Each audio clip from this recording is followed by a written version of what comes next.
রাশিয়ার আগ্রাসনের বিরুদ্ধে প্রতিরোধ যুদ্ধে ইউরোপের সমর্থন অব্যাহত রাখতে বিশেষ সামরিক পরিকল্পনা করতে চায় ব্রিটেন।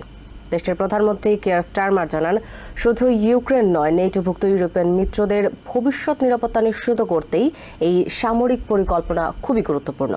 এদিকে যুদ্ধবিরতি চুক্তি বাস্তবায়নের পথে আরও কঠিন পথ পাড়ি দিতে হতে পারে বলে মনে করেন আমেরিকার ইউক্রেন বিষয়ক বিশেষ দূত অবসরপ্রাপ্ত লেফটেন্যান্ট জেনারেল কেইথ কেলগ।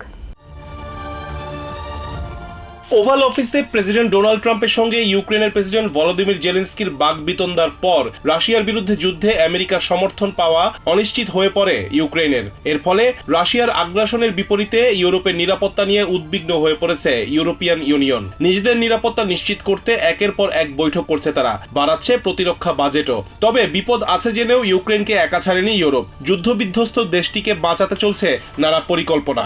ইউক্রেনকে সহায়তায় এবং নিজেদের প্রতিরক্ষা বাড়াতে বৃহস্পতিবার একত্রিত হয়েছেন ২৭ দেশের নেতারা।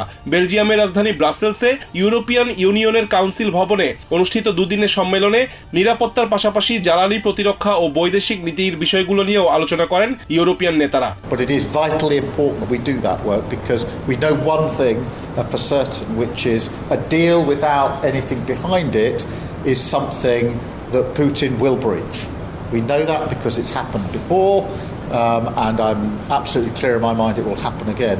বৃহস্পতিবার লন্ডনে সামরিক বাহিনীর প্রধানদের সঙ্গে নিরাপত্তা পরিকল্পনা নিয়ে বৈঠক করেছেন ব্রিটেনের প্রধানমন্ত্রী কিয়ার স্টারমার। তিনি জানান, ইউরোপের শান্তি ও নিরাপত্তা নিশ্চিত করতে এবং নেটো মিত্রদের ও অবশ্যই ব্রিটেনের ভবিষ্যৎ নিরাপত্তায় প্রয়োজনীয় ব্যবস্থা নেওয়া হবে। Therefore, what you're doing here today is vitally important to peace and security across Europe and for our NATO allies. And of course, crucially for the United Kingdom.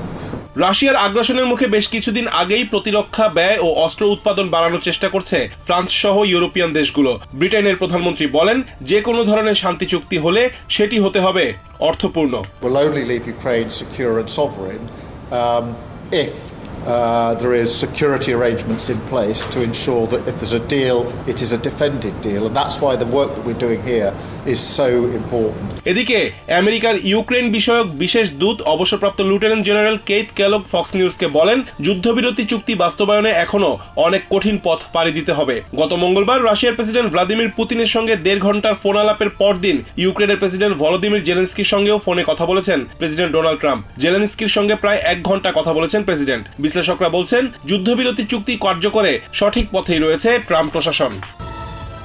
Rizwan Quader, TVN 24 news desk. New York থেকে সম্প্রচারিত TVN 24 television বিশ্বজুড়ে বাঙালির কণ্ঠস্বর।